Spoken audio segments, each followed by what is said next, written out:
임동원 전 원장님을 단상으로 모시겠습니다.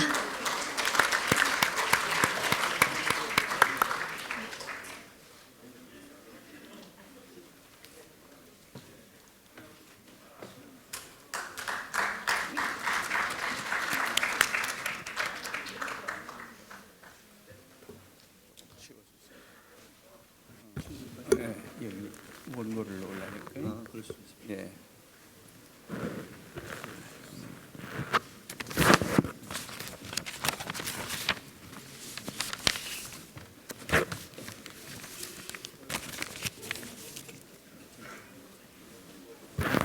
된 것 같아요. 예. 존경하는 이해찬 대표님, 이낙연 고문님, 그리고 이 자리를 빛내주신 장상 전 2대 총장님을 비롯해서 여러분, 그리고 오늘 이 행사를 주관하신 6.15 남북 공동선언 20주년 특별위원회 김한정 위원장님과 위원 여러분, 이 자리를 빛내주신 여러분 반갑습니다.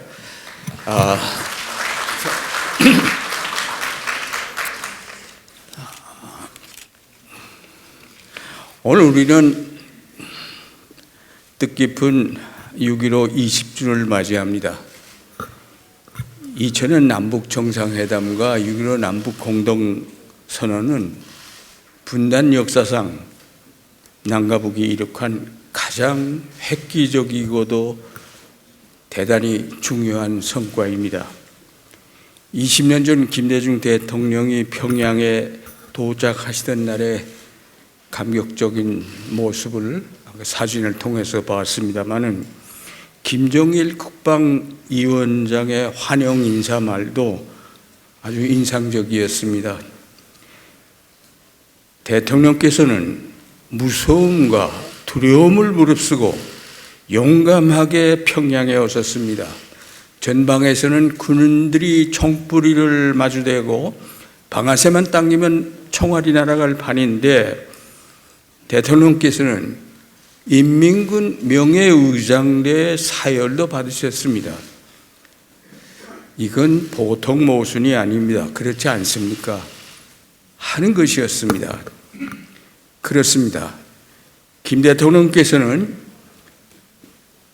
지난 반세기 동안 우리 민족이 겪어온 모순을 해결하기 위해 위험을 무릅쓰고 적대관계에 있는 상대방의 심장부를 찾아가는 모험을 단행한 것입니다. 오랜 역사를 통해 한 국가, 한 민족 공동체로 살아온 민족이 외세에 의해 강요된 분단을 반서기 동안이나 지속하는 것은 모순이 아닐 수가 없죠. 우리를 분단과 냉전으로 몰아넣었던 나라들이 냉전을 끝냈는데도 불구하고 우리 민족만이 아직도 불신과 대결의 냉전을 계속하는 것 또한 큰 모순이 아닐 수가 없습니다. 이런 모순들을 해결하기 위해서 평양을 방문한 것입니다. 그렇다고 성과가 보장된 것도 아니었습니다. 당시 우리 언론들은 첫 만남이라는 것 자체에 의의가 있을 뿐이지 성과는 기대할 수 없다. 이산가족 문제나 합의하고 오면은 그건 대단히 큰 성과가 될 것이라고 보도를 해서 전망했었습니다. 두 정상은 3일간 5차례 11시간 동안의 만남과 치열하고도 진지한 토론을 통해서 서로 이해를 증진시키고 정치적 신뢰를 쌓으면서 여러 가지의 대단히 중요한 합의를 도출하는 데 성공합니다. 평화와 통일, 남북관계의 발전을 기약하는 역사적인 6.15 남북 공동선언을 산출하게 된 것입니다. 합의에만 그친 것이 아니죠. 실천에 옮기면서 남북 화해 협력의 새 시대를 열었습니다. 그것뿐만 아닙니다. 미국의 참여를 이끌어서 한반도 냉전을 끝내기 위한 한반도 평화 프로세스를 추동하는 힘을 제공하게 된 것입니다. 6.15 남북 정상회담의 우위를 저는 네 가지로 늘 요약합니다. 과거를 알아야 미래를 예측할 수 있기 때문에 제가 이 문제를 오늘 말씀드리고자 하는데, 첫째로 6.15는 우리 민족이 나아갈 평화와 통일의 길을 밝혀주었다. 둘째로 6.15는 불신과 대결의 반세기를 넘어서 화해 협력의 새로운 시대를 열었다. 셋째, 6.15는 미국을 움직여서 한반도에서 냉전을 끝내기 위한 평화 프로세스를 추진하는 추동력을 제공했다. 넷째, 6.15는 우리도 우리 민족 문제를 스스로 해결할 수 있다는 자신감과 민족 자존을 드높이는 계기가 되었다. 이 네 가지로 요약할 수 있지 않겠는가 봅니다. 하나하나 간단히 살펴보겠습니다. 첫째, 6.15는 우리 민족이 나아갈 평화와 통일의 길을 열어주었습니다. 역사적인 남북 정상회담의 가장 크고도 중요한 성과는 남과 북이 평화와 통일을 어떻게 이루어갈 것인가에 대한 공통의 인식을 도출했다는 사실입니다. 두 정상은 통일 문제에 대한 어느 정도의 남북 간의 공통 인식이 없이는 남북 관계 개선이나 한반도 평화를 만든다는 것은 전혀 기대할 수 없다. 그러니까 통일 문제에 대한 어느 정도의 공통 인식 서로 확인해야 된다 해서 통일 문제부터 집중 논의를 하게 됐던 것입니다. 그래서 나온 요지는 이렇습니다. 민족의 염원인 통일은 반드시 남북의 힘을 합쳐서 자주적으로 그리고 평화적으로 이룩해야 한다. 무력 통일이나 흡수 통일은 결코 통일의 방도가 될 수 없다. 평화 통일만이 유일한 길이다. 그런데 평화 통일은 갑자기 이룩할 수 있는 것인가? 그렇지 못하다. 교류와 협력을 통해서 점진적, 단계적으로 이룩해 나아가는 과정이다. 즉 통일은 우리가 달성해야 할 목표인 동시에 긴 과정이다. 프로세스다. 평화 통일의 과정에서 여러 가지 어려운 난제, 어려운 문제들에 당면하게 될 텐데, 이를테면은 경제 통합, 군비 감축, 평화 체제 구축, 통일 법규 제정 등 이런 어려운 문제들을 해결해야 평화 통일을 할 수가 있는데, 이를 위해서 남북연합이라는 협력기구를 구성하여 남북이 힘을 합쳐서 해결하고 관리하면서 평화 통일을 지향해 나아가야 된다 하는데 합의를 한 것입니다. 국내외 정세가 정치적 통일을 허용하지 않는 현 상황에서 우리가 취할 현실적인 방도는 우선 남북이 평화공존하면서 서로 오고 가고 돕고 나누면서 정치적 통일은 아니지만은 경제, 사회, 문화적으로는 통일된 것과 비슷한 사실상의 통일 상황부터 실현하고 완전 통일을 지향해 나가야 한다 하는데, 남북의 지도자들이 공통의식을 갖게 됐다는 것은 오늘의 한반도를 있게 한 대단히 중요한 합의인 것입니다. 이 과정으로서의 평화 통일 모델은 사실상 약 30년 전 1989년 국민적 합의를 통해서 마련한, 그리고 오늘날까지 대한민국의 통일 방안인 민족 공동체 통일 방안 그 자체이고 교회를 같이 하는 것입니다. 가장 합리적이고 현실적인 방안인 것입니다. 6.15 이후 남북 간 통일 논쟁인 수그러들었습니다. 둘째, 6.15 합의는 즉각 실천으로 옮겨져서 화해협력의 새 시대를 열어나가게 됐다 하는 것입니다. 그래서 6.15 공동선언은 실천선언이다. 과거에도 남북 간의 합의가 있었지만은 실천을 못했기 때문에 상호 불신만 더 조성하는 결과를 가져왔는데 6.15 남북 공동선언이 남북 간에 합의한 것 중에 처음으로 실천에 옮긴 합의서라는 것은 대단히 중요한 의미가 있고, 그렇기 때문에 화해협력의 새 시대를 열어나갈 수가 있게 됐다는 것입니다.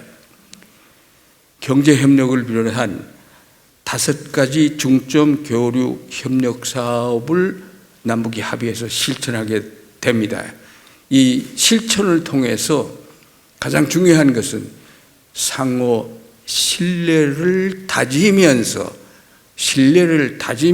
화해협력의 새 시대를 열어나가게 된 것이죠. DMZ의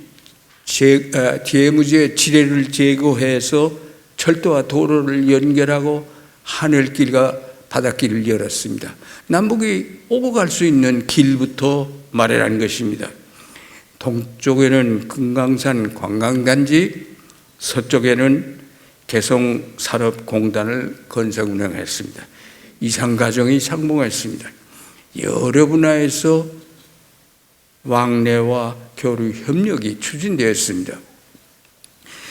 교류 협력이 활성화되면서 시민 참여의 공간이 넓어지고, 이러다 보니까 서로 상대방을 더 잘 알 수 있게 되고, 상대방을 제대로 안다는 것이 출발점입니다. 더 잘 알 수 있게 되고, 그러다 보니까 적대의식이 조금씩 수그러들기 시작했습니다. 그리고 긴장이 완화되고 상호 신뢰가 싹트기 시작했던 것이죠. 또한 민족 공동체 의식, 우리 같은 민족이로구나, 다른 것이 없구나 하는 민족 공동체 의식이 함양되면서 남북을 서로 오고 가면서 많은 사람들이 평화와 통일은 미래의 일이 아니라 접촉과 왕래, 교류와 협력을 통해서 현재 진행형으로 우리가 만들어가는 것이 통일이로구나 하는 의식이 확산되기 시작했던 것입니다. 이렇게 남북 교류 협력의 시대가 열리었던 것입니다. 셋째, 6.15는 미국도 한국과 함께 북한과의 적대 관계를 개선하고 한반도 냉전 구조를 해체하기 위한 한반도 평화 프로세스를 시작하는 추동력을 제공하게 된 것입니다. 여기서 냉전 구조라는 말이 나왔는데, 냉전 구조란 남북의 불신과 대결의 관계, 미국과 북한의 적대 관계, 대량 살상 무기를 포함한 군비 경쟁, 군사 정전 체제, 이 4가지가 한반도 냉전 구조를 형성하는 핵심 요소들입니다. 물론 그 외에 다른 것도 더 추가해서 얘기는 할 수 있지만은 이 4대 핵심 요소는 서로 떼어내야 떼을 수 없는 불가분의 연관성과 상호 의존성을 갖고 서로 복잡하게 얽혀 있어서 어느 하나만 해결하겠다, 불가능하다 하는 것입니다. 포괄적으로 그리고 단계적으로 해결해 나가는 수밖에 없다 하는 것이죠. 이 중에서도 특히 미국과 북한의 적대 관계를 해소하지 않는 한 남북관계 개선과 한반도 평화는 기대하기 어렵습니다. 이것을 우리가 지난 20년 동안 뼈저리게 경험하는 사실이죠. 6.15는 미국 클린턴 행정부로 하여금 한국과 함께 북한과의 관계 개선에 적극 나서도록 하는 추동력이 되었습니다. 미국은 북한과 특사 교환을 통해서 양자 관계를 근본적으로 개선키로 하는 미북 공동 커뮤니케, 이해 10월 달에 미북 공동 커뮤니케를 채택한 데 이어 미북 정상회담을 평양에서 개최하기 위해서, 이것을 준비하기 위해서 올브라이트 국무장관이 평양을 방문하게 됩니다. 그런가 하면 일본 고이즈미 총리도 평양을 방문해서 수교를 추진하기로 하는 평양 선언을 채택합니다. 6.15를 계기로 이렇게 한반도 평화 프로세스가 활기를 띠게 되었던 것입니다. 넷째로 6.15는 민족의 운명이 외세우에 좌우되던 우리가 우리 힘으로 민족 문제를 해결할 수 있다는 자신감을 과시하고 민족 자존을 드높였다는 사실입니다. 민족 문제를 당사자인 남과 북이 합의하면 미국, 중국을 포함한 국제 세력의 지지와 협조를 얻을 수 있다는 것을 확인했고, 민족 공조와 국제 공조는 서로 대립 모순되는 것이 아니라 상호 보완적인 것임을 입증한 것입니다.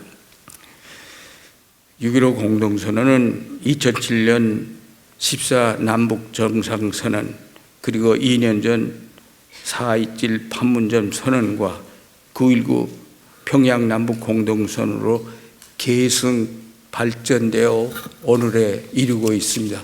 오늘 이 화면이 그것을 보여주고 있는 것이죠. 6.15는 우리 민족이 나아갈 평화와 통일의 길을 밝혀주고 있으며 남북 관계 개선과 한반도 평화 프로세스의 향도 역할, 길잡이 역할을 하고 있는 것입니다.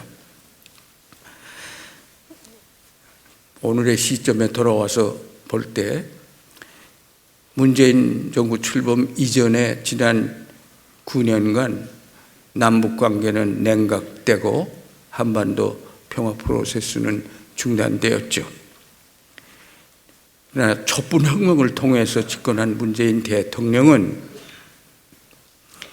김대중, 노무현 두 정부의 노력을 계승하는 동시에 주도적으로 한반도 냉전 구조를 해체하고 항구적인 평화 체제를 구축하는 담대한 여정을 시작하겠다고 선언했습니다. 그리고 평화로운 한반도로 가는 길인 6.15 남북 공동선언과 14 정상선언으로 돌아가겠다고 정책 방향을 제시하고 지금 실천 노력을 경주하고 있는 것입니다. 2017년 3년 전 전쟁 위기설이 휩쓸고 군사적 긴장이 고조되던 엄혹한 시기에 문재인 대통령은 평창 동계올림픽을 계기로 위기를 기회로 전환하는 데 성공합니다. 남북 특사 교환으로 소통 채널을 복원하고 3차례 남북 정상회담을 실현하는 한편 북미 정상회담의 길도 열었습니다. 지난 70년간 서로 적대시해오던 북한과 미국이 역사적인 싱가포르 정상회담을 통해서 한반도 냉전 구조를 해체시킬 3대 핵심 과제, 즉 새로운 북미 관계의 수립, 한반도 평화체제 구축, 그리고 한반도의 완전한 비핵화에 합의했습니다.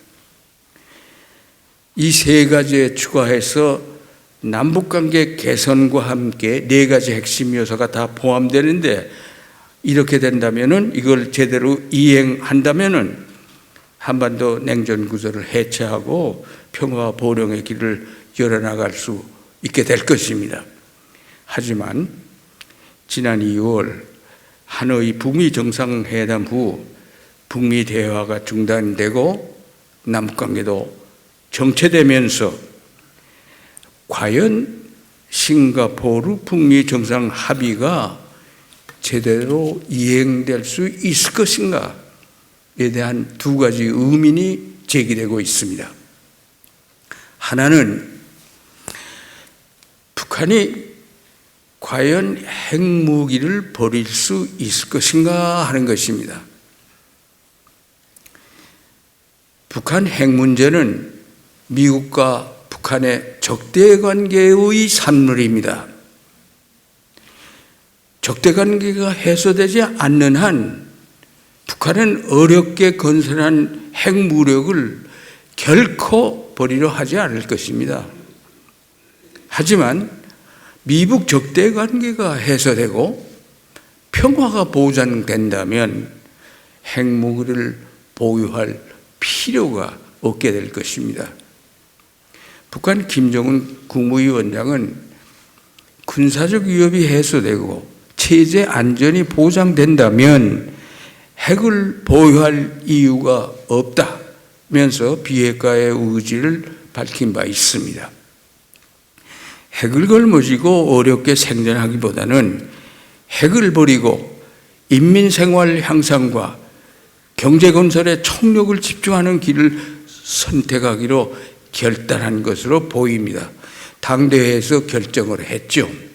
이 결단이 현실화될 수 있도록 북미 간 미북 관계 개선을 통해서 상호 신뢰와 여건을 조성해 나간다면 비핵화는 지연될 수 있을 것이라고 봅니다.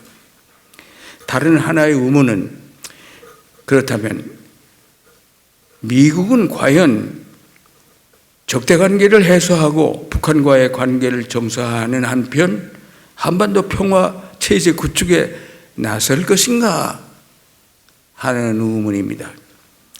미국에서는 북한과 관계 정상화하고 한반도 평화 체제가 구축될 경우 주한미군, 한미안보동맹, 미국의 동아시아 전략이 흔들리게 될 것이라는 우려가 대단히 많습니다. 따라서 미국의 국가 이익을 위해서는 변화가 아니라 한반도의 현상 유지가 바람직하다 또는 필요하다는 주장이 힘을 얻고 있는 것으로 보입니다. 하지만 유럽에서는 냉전이 끝난 후에도 군사안보동맹인 나토가 계속 유지되고 있으며 미군이 유럽 여러 나라에 계속 주둔하고 있다는 사실에 우리가 주목하게 됩니다. 이는 한반도 평화가 실현되어도 한미동맹과 주한미군이 유지될 수 있음을 말해주고 있는 것입니다. 미국의 결단이 문제 해결의 열쇠라 할 것입니다. 미국은 싱가포르에서 합의한 대로 줄 것은 주고 받을 것은 받으며 상호 신뢰를 다지면서 비핵화와 관계 정상화를 병행 추진해 나가야 할 것입니다. 국제관계에서는 영원한 적도 없고 영원한 우방도 없다는 말이 있습니다. 강대국 미국이 결단하면 북한과 관계 정상화하고 핵 문제 해결은 물론 남북관계 개선 발전과 한반도 평화 체제도 구축할 수 있을 것입니다. 한반도 평화 체제 구축은 동북아 평화 질서 형성에도 크게 기여하게 될 것입니다. 끝으로 김대중 대통령은 분단 역사상 최초의 남북 정상회담을 통해 평화 통일 방도에 대한 남북의 공통인식을 도출했습니다. 그리고 한편으로는 남북 화해 협력의 새 시대를 열고 다른 한편으로는 미국의 참여를 이끌어 한반도 평화 프로세스를 추진했습니다. 유감스럽게도 한동안 중단되었습니다마는 이제 다시 한반도 평화 프로세스를 재개해야 할 때입니다. 싱가포르 북미 정상 합의를 기회로 활용해서 6.15의 정신으로 돌아가 남북이 모두 남북 합의를 철저히 이행하며 남북관계를 적극 개선 발전시켜 나가야 합니다. 남북관계 활성화를 통해서 북미 관계 개선을 견인하고 한반도 비핵화도 실현해야 합니다. 또한 2년 전 4.27 판문점 선언을 통해서도 합의한 바 있습니다마는 남북한과 미국, 중국 사자 평화회담을 조속히 개최하여 군사 정전 상태를 끝내고 통일을 지향하는 평화 체제를 구축해 나가야 합니다. 남북연합을 형성하여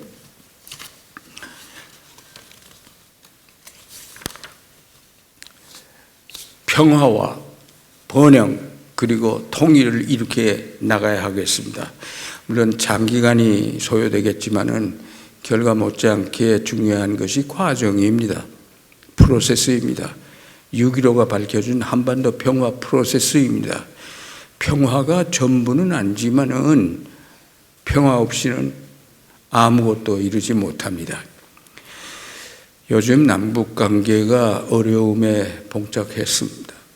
그러나 일희일비하거나 실망하지 말고 장기적 안목으로 인내심과 일관성 그리고 신축성을 갖고 기회를 만들어 나가며 전진해 나가야 하겠습니다. 우리 모두 지혜와 힘을 합쳐서 앞으로 나가야겠습니다. 감사합니다. 예, 고맙습니다. 임동원 전 국가정보원장님 분단의 역사, 평화의 역사를 훑어주시면서 지혜의 실마리를 말씀 주셨습니다. 다시 한번 힘찬 박수로 예, 고맙습니다. 예, 귀한 말씀 감사합니다. 예, 잠시 자리를 세팅한 이후에 오늘 행사 많이들 기다리셨을 순서입니다. 전쟁을 넘어서 평화로 6.15 공동선언 20주년을 맞아 라운드 테이블 토론회 시간을 갖도록 하는데요. 방금 문정인 대통령 외교안보 특보님 도착하셨습니다. 그리고 정세현 민주평통수석부의장님, 이종석 전 통일부 장관님 모시고 이제 오늘 많이들 기다리신 이야기를 경청할 수 있는 시간이 아닐까 싶은데요. 잠시 자리를 세팅하고 있습니다. 이후 진행되는 3부 행사는 김한정 6.15 20주년 특위 위원장님께서 진행을 맡아주실 예정입니다.